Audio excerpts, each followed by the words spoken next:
For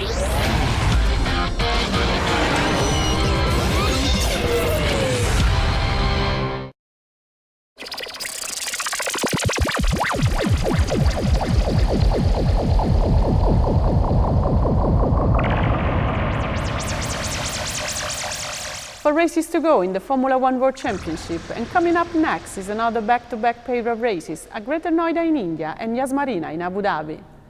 We look at the state of play regarding development of the F2012 for the final rush with Nicolas Tombazis, Scuderia Ferrari chief designer.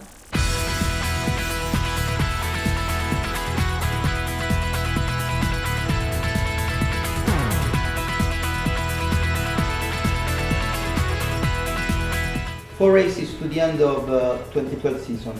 Where are we with the development of the current car? We are clearly heading to the last four races, having lost our championship lead and having still some performance to make up to our main rivals. So that means that we cannot defend, we must attack in the last four races, and we have a plan to bring upgrades to the car in every single race and to try to close the gap to Red Bull and to fight with them for the wins and hopefully bring home the title. It's always said that one of the keys for the success is the development rate. Are you happy with this development rate in 2012? I think if one looks at it as a whole, one can be reasonably pleased with where we are now, still fighting for the championship, being one of the two main contenders for the championship, compared to where we were at the start of the season, where we were really in a very bad shape. So in that respect, we can be reasonably pleased. That said, we were hoping to be a bit further ahead in the last few races that we've completed. We had brought quite a few upgrades to the car, and we were hoping that those would have closed the gap to our main rivals, and that didn't materialize for various reasons, and that clearly has been frustrating for us, and we have had to think hard about what didn't work and try to recover that. So really I'm not pleased about the last say couple of months, but I think overall it's okay, and I hope that in the last four races we will be pleased again. What were the actions done to solve the problems you're talking about? We did bring, as I mentioned, some components to the track which we had predicted would have made the car go faster, which had a negative effect. So we had to be very careful in our measurements to analyze that. When this happens, when you have components that in the wind tunnel may appear to be better but then do not translate to the track, one has to be very careful about what is happening. So as a result, we organized what we call an aero test in order to try to evaluate these components and to do some fine-tuning of them.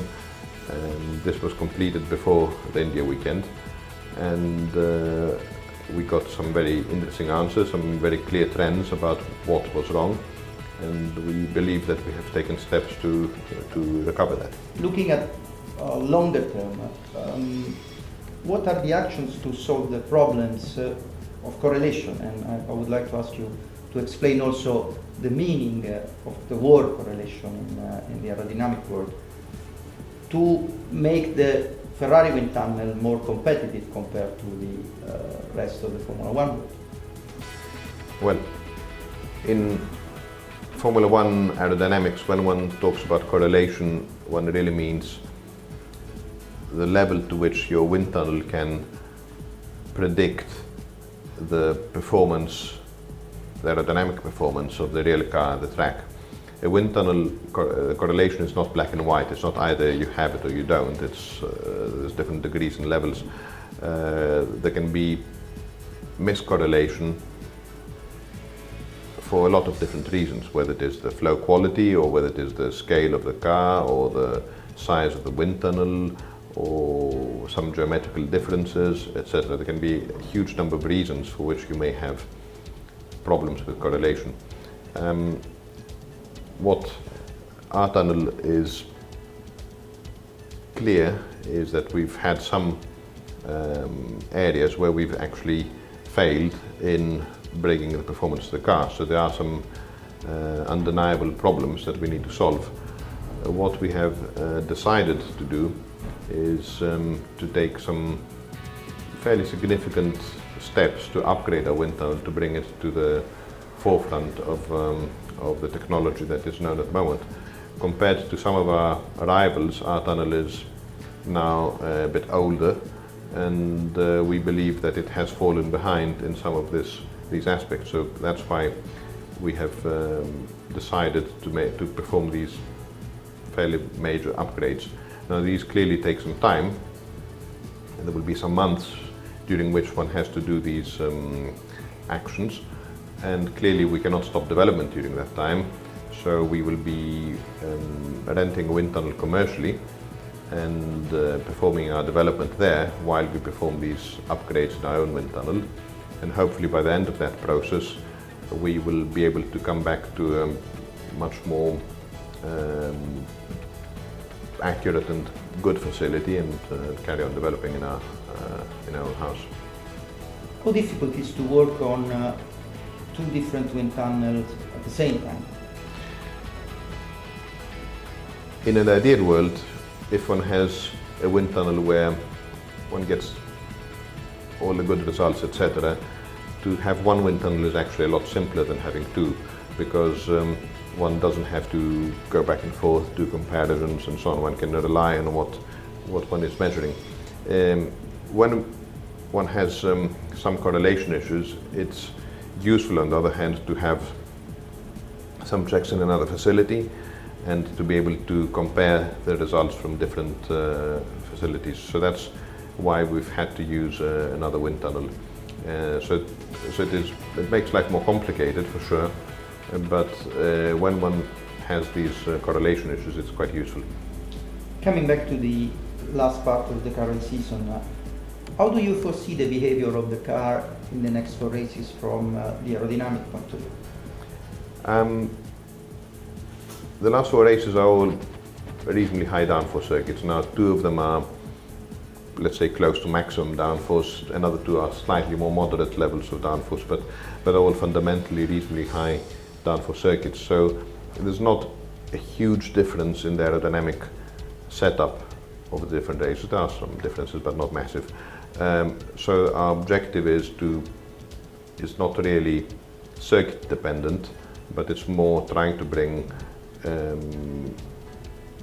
all these upgrades we've got from the wind tunnel work as quickly as possible, as early as possible to the track, and also to confirm their performance at the track, so hopefully not have these problems I was citing earlier. So hopefully convert the wind tunnel performance to a car that actually goes faster in each one of these races. How do you determine the aerodynamic configuration of the car for a brand new circuit, as Austin will be? When we arrive at Austin on the free practice 1 on Friday before the race, it will not be the first time we've actually analyzed how the car should be set up. We have received a circuit map and we've got information about the circuit in terms of the straights, the corners, the basic layout of the track, and we have managed to do that, to take that data and put it in the simulations, whether it is offline simulations with our various simulation tools or on the actual simulator itself. So we have done quite a lot of setup work already on the car, both from an aerodynamic point of view but also from other aspects, suspension, etc. And we feel we've got a reasonably good view about what to expect.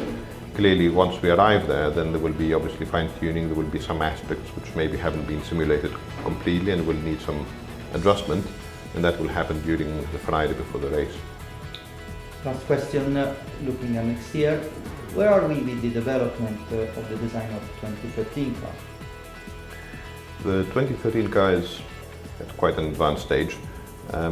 We have the good fortune, considering that we are in a championship fight for 2012, to have a continuity of regulations for 2013, which means that the work we're doing for 2012 car aerodynamically can also be translated onto that car, and therefore it's beneficial for both championships, let's say.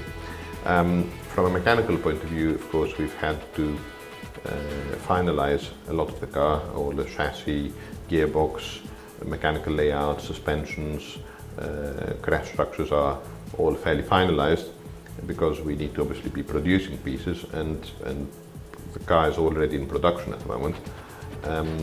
The aerodynamic package that goes into the car still needs a lot of evolving, because the bulk of that work will happen once we've finished the 663, the 2012 development. Opened 2 years ago, Ferrari World Abu Dhabi is the first ever Ferrari theme park constructed on the Yas Island, which also hosts the 18th round of the Formula One World Championship. With Andrea Perrone, Senior Vice President of Ferrari brand, we explore the unique experience aimed at all the senses, which shows the passion and technical innovation of Ferrari. Welcome to Ferrari World Abu Dhabi. I look forward to seeing you here soon.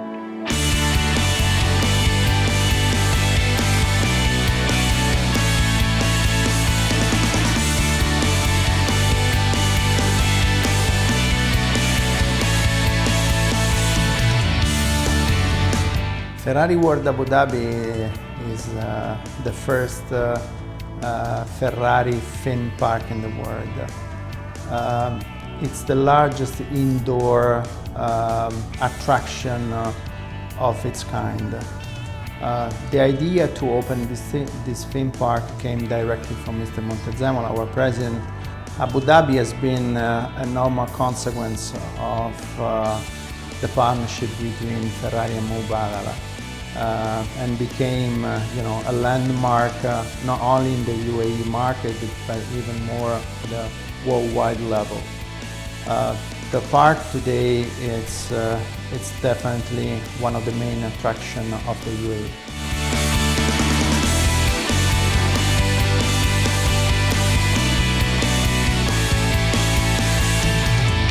To realize the theme park, it has been taken roughly around 5 years, from 2005 to 2010. I mean, from the first drawings and to the open ceremony.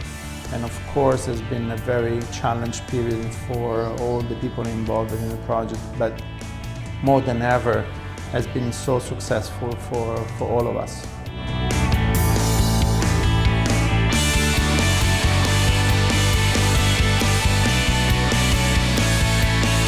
The theme park, it's an environment, of course, for families, for kids, but even for people that want to enjoy and experiment the Ferrari soul. So it goes to people can enjoy attraction like small cars, small electric cars, and to the roller coaster, the famous Formula Rossa roller coaster. And of course, it's not only for Ferraristi, it's not only for Ferrari fan, but it's for all the people that want to really have an experience of what Ferrari stands for. Since the opening, of course, it's a work in progress. We are still implementing a new attraction. A new attraction will come in 2013 and 14. Of course, today there are around 20 main attractions in the park.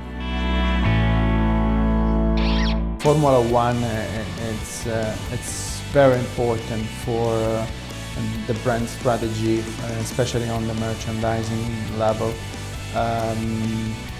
Has been since the beginning one of the main drivers on the merchandising, and still today it's the main driver. Of course, we are also looking to a more lifestyle merchandising, and that will be the new challenge for the company. Designed to fit in with its surroundings, with lines that remind one of the outline of a sand dune, the building over 3 levels has a total surface area of 176,000 square meters, with a volume of over 3 million cubic meters.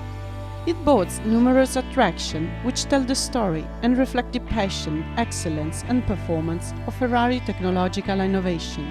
The latest addition to the many attractions added to the fastest roller coaster in the world, a run on a Ferrari Enzo that reaches a height of 62 meters before coming back to Earth, so that one experiences the effect of G-forces.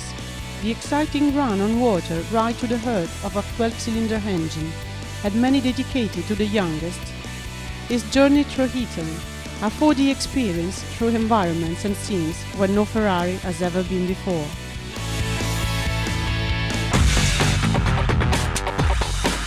In addition, in this spot, we continue with the usual look at the Formula One alphabet. The Scuderia Ferrari engineers today give a detailed explanation of the meaning of G-force, hydraulic system, lubricant and sensor. By G-force, we mean the inertial forces that act on a driver's body as he drives around the Formula One lap. A Formula One car achieves 5G deceleration when braking from high speed.